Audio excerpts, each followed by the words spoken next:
الحمد لله رب العالمين والعاقبة للمتقين ولا عدوان إلا على الظالمين. الصلاة والسلام على سيد المرسلين وعلى آله وصحبه أجمعين.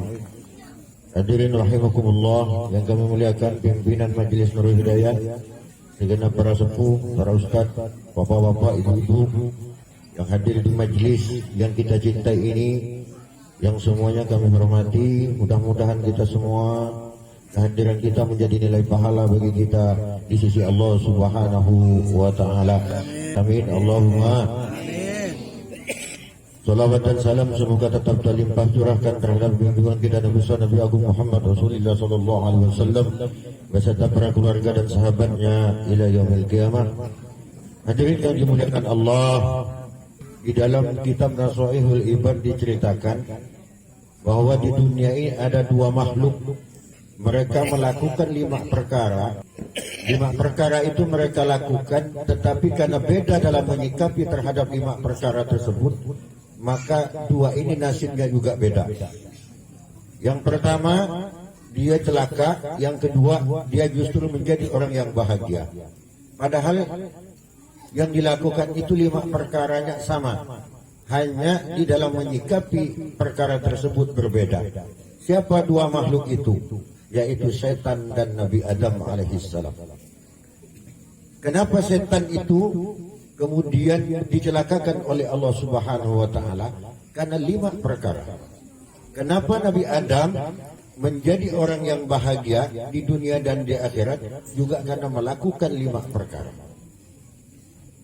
Maka di dalam kitab itu dijelaskan, saqa iblisu bi khamsati asya. Allah mencelakakan iblis itu karena 5 perkara.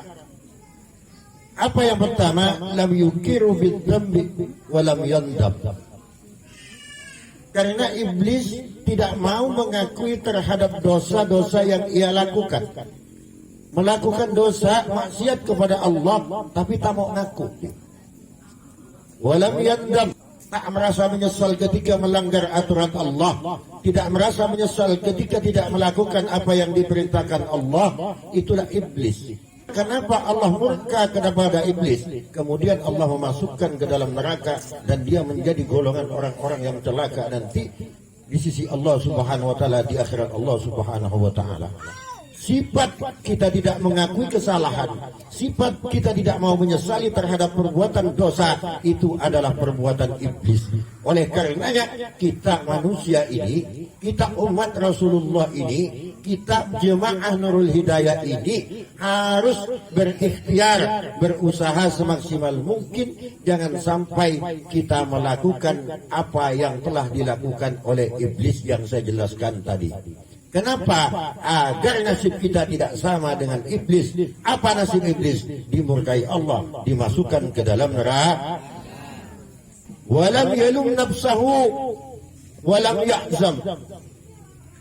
Dan dia tidak mau mencela diri sendiri kalau dirinya paling benar. Walam ya'zam, dan dia tidak punya niat untuk melakukan kebaikan-kebaikan. Iblis itu sombong.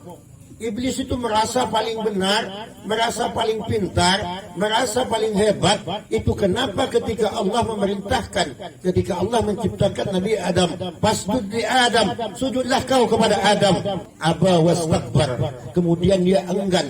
Si iblis ini enggan, wastakbar, dan kemudian dia sombong, dia tidak mau bersujud kepada Nabi Adam. Kenapa? Karena dia merasa lebih mulia, dia diciptakan dari api, sedangkan Nabi Adam diciptakan dari tanah. Dia merasa benar sendiri, dia tidak pernah merasa bahwa dia itu bersalah. Jadi kalau ada orang merasa paling bujur, merasa paling benar, berarti sifatnya sama dengan ibu yang ngomong, bukan saya. Hindari ibu, hindari. Tidak ada manusia itu yang tidak salah, tidak ada manusia itu yang tidak berdosa. Al-insanu makhlul khata'i wal nisyan. Manusia itu adalah tempat salah dan lupa. Makanya Allah memerintahkan kita untuk saling mengingatkan. Fadzakir fa inna dzikra tanfa'ul mu'minin. Ingatkanlah oleh kalian, karena sesungguhnya mengingatkan itu akan bermanfaat bagi orang-orang yang beriman. beriman. Artinya orang yang beriman, orang yang mau diingatkan. Ada sih orang itu ketika diingatkan dia, sok tahu kau. Biar bila kau nyanyi. Dulu aku makan asam garam dengan kau. Asam garam. Mengilmu ya. Ujar mah dia lebih dulu makan asam garam. Karena dia lahir lebih dulu ukuran kebaikan itu bukan karena lebih dulu makan asam garam. Makan cabai. Bukan.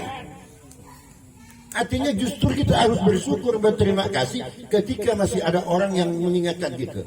Artinya orang itu masih sayang dengan kita. Ketika Allah mengingatkan, ketika sesama mengingatkan, itu kita harus bersyukur. Mereka karena sayang ingin kita juga selamat, ingin kita juga menjadi orang yang baik.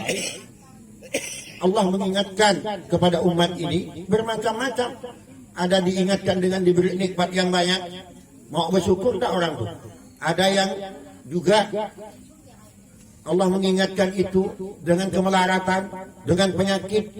Diingatkan kita, karena dengan diingatkan itulah kita akan berpikir bahwa sebenarnya di dunia ini bukan tempat kita bersenang-senang saja, tetapi di sini adalah dunia ini tempat kita mengumpulkan kebaikan untuk bekal nanti di akhirat. Wa qanatu min rahmatillahi, dan setan itu apa? Dia sudah tidak mau mengharap dengan rahmat Allah. Tak perlu dia. Itu sifat setan. Tidak butuh dengan Allah. Sekarang kan banyak orang seperti itu. Siapa Allah tuh? Semua yang menentukan untuk kita, tidak ada sangkut paut dengan Allah. Jangan seperti itu, salah itu. Kalau kita berpunya prinsip seperti itu, justru Allah akan murka kepada kita. Kenapa? Karena itu sifatnya jangan pernah putus asa. Jangan pernah putus asa dari rahmat Allah. Wala tai'asu min rauhillah.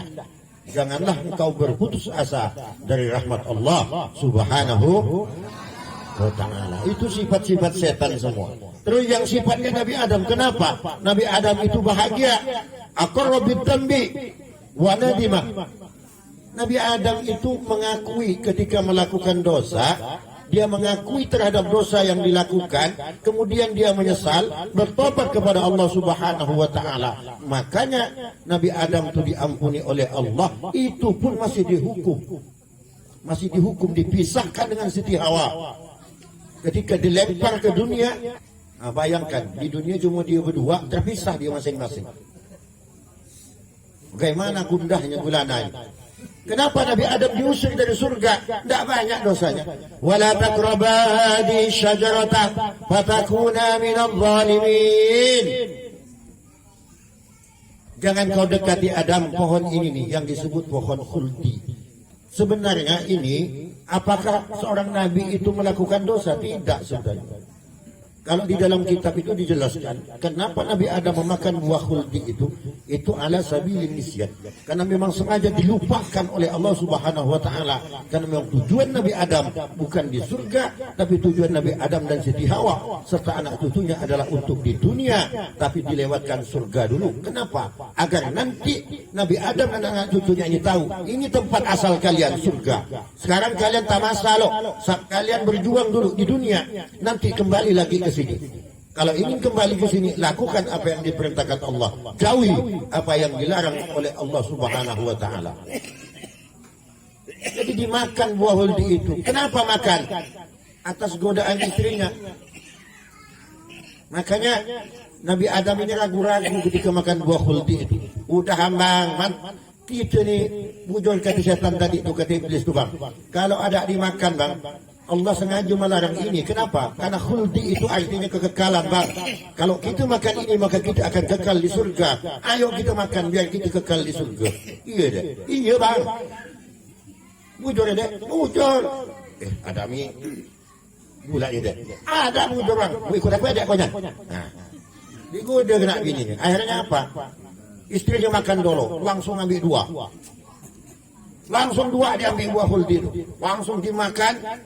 Akhirnya karena istri sudah makan, Nabi Adam juga makan, ngambil satu. Itu pun masih ragu-ragu untuk menelannya.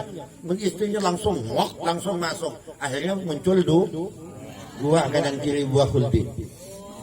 Yang punya bapak Nabi Adam, karena dia ragu-ragu, nyangkut dia di tenggorokannya. Maka laki-laki ada ini nyebut. Ada benjolan di tenggorokannya ini. Ini sejarahnya dari buah khuldi. Yang perempuan ada di dada karena sudah langsung masuk, tidak ragu-ragu dia. Jadi malam Jumat ini bapak-bapak, malam ini buah khuldi.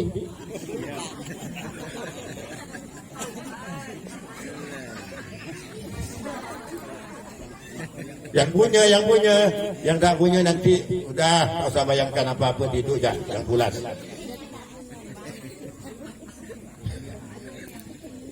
Wala nafsahu, dan dia tidak, Nabi Adam itu dia tidak sombong. Tidak sombong terhadap dirinya, dia merasa berdosa kepada Allah. Melakukan hanya makan buah huldi satu biji, tapi apa doanya Nabi Adam? Rabbana zalamna anfusana wa illam taghfir lana wa tarhamna lanakunanna minal khasirin. Ya Tuhanku, zalamna anfusana, aku sesungguhnya telah zalim kepadamu. Aku telah diberi nikmat olehmu yang begitu luar biasa di surga ini, tapi aku zalim terhadap diriku sendiri. Wa illam taghfir lana, ketika engkau tidak memaafkan aku, tidak mengampuni aku, lanakunanna minal khasirin, niscaya aku termasuk dari golongan-golongan orang yang rugi, kata Nabi Adam. Itu doa Nabi Adam karena sebab makan satu buah huldi. Kita dari semalam berapa dosa yang telah kita lakukan?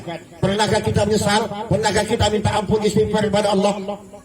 Ingat-ingat, jangan pernah ditumpuk dosa itu. Ketika ada langsung kikis, ketika ada langsung buang, ketika ada langsung bersihkan. Jangan ditumpuk-tumpuk, karena semakin ditumpuk dia akan semakin banyak. Ketika akan semakin banyak, dia akan semakin melekat di dalam hati kita. Semakin melekat, maka agama semakin susah untuk masuk ke dalam hati ini. Kikis dengan perbanyak istighfar, kikis dengan perbanyak baca salawat. Walam yaqnut bir rahmatillah. Dan Nabi Adam ini kenapa menjadi orang yang bahagia? Dia tetap berharap kepada Allah, yakin bahwa rahmat Allah itu pasti datang terhadapnya. Makanya kita di dalam hidup jangan pernah kita berputus asa. Seperti apapun hidup kita, mau senang mau susah, banyak musibah dan segala macam, yakinkan diri bahwa semua itu ada hikmah di balik musibah yang diberikan Allah Subhanahu wa ta'ala. Jangan pernah kita merasa bahwa Allah meninggalkan kita. Yakinkan bahwa Allah selalu ada untuk kita dan selalu memberi solusi kepada kita. Sebesar apapun masalahmu, rahmat Allah itu lebih besar dari masalahmu yang akan datang untuk menolongmu. Yakinkan itu. Kalau itu bisa dilakukan, maka kita akan seperti Nabi Adam. Kita akan menjadi umat yang bahagia dunia dan akhirat. Lakukan kebaikan, perbanyak sholat, jangan ditinggalkan. Puasanya jangan ditinggalkan. Hindari kita mengambil hak orang lain, hindari kita mengganggu hak orang lain. Kenapa? Ketika Anda mengganggu hak orang lain, maka Anda telah melakukan dosa yang begitu besar.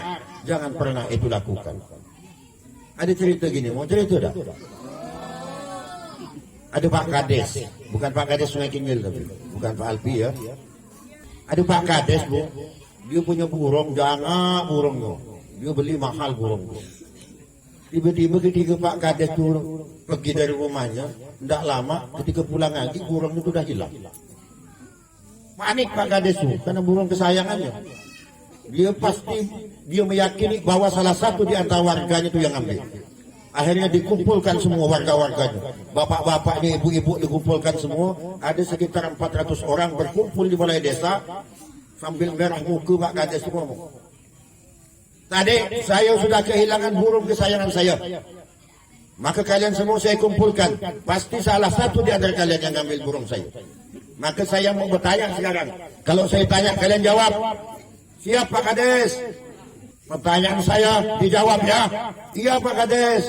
Siapa yang punya burung? Akhirnya yang 200 bapak-bapak berdiri. Nah, rupanya bapak-bapak itu 200 itu punya burung semua. Bukan, kata Pak Kades, bukan itu yang saya maksud. Bukan itu, kalian salah pengertian. Yang saya maksud ini, siapa yang pernah melihat burung? Rupanya ibu-ibu yang 200 berdiri. Rupanya ibu-ibu 200 itu pernah melihat burung, makin bingung gitu. Bukan itu maksud Pak Kades. Bukan itu. Yang saya maksud itu, siapa yang pernah melihat burung tapi bukan burung miliknya. Rupanya 20 orang ibu-ibu berdiri. Yang 20 itu pernah melihat burung orang tuh.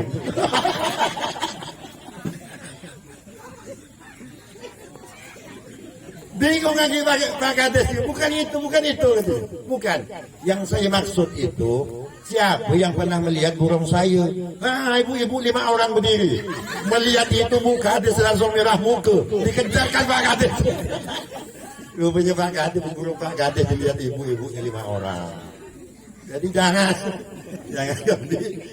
melihat punya jangan melihat punya orang, melihat punya sendiri saja. Habiskan tuh. Jadi inti dari ini, kalau kita ingin selamat, ikutilah apa yang dijelaskan di dalam kitab tadi yang dilakukan oleh Nabi Adam alaihi salam. Ketika kita tidak bisa melakukan itu dan kemudian kita melakukan apa yang dilakukan oleh setan, maka sesungguhnya kita itu akan menjadi umat yang rugi. Mudah-mudahan bermanfaat untuk kita semua. Ihdinas siratal mustaqim. Wassalamualaikum warahmatullahi wabarakatuh. Maulaya shalli wa sallim daiman abada ala habib